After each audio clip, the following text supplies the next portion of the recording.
എന്താ പറയാനുണ്ടെന്ന് പറഞ്ഞു? അത് പലതവണ ആലോചിച്ചു. ഇപ്പോഴും എനിക്കറിയില്ല ഞാനത് പറയണോ വേണ്ടയോന്ന്.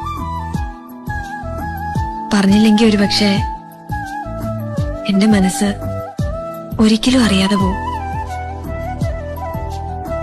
ചിലപ്പോഴെങ്കിലും ആ ശല്യപ്പെടുത്തലുകള് ഞാൻ എൻജോയ് ചെയ്തിട്ടുണ്ട്. ശല്യപ്പെടുത്തുമ്പോഴും കുസൃതി കാട്ടുമ്പോഴും തോറ്റു തരാതെ മനഃപൂർവ്വം പിടിച്ചു നിന്നിരുന്നതാ ഞാൻ. വെറുതെ അതെന്റെ ഒരു ത്രില്ല്. പക്ഷെ ഇനി മുതല് എന്നും ഞാൻ തോറ്റു തരട്ടെ. ഹേയ്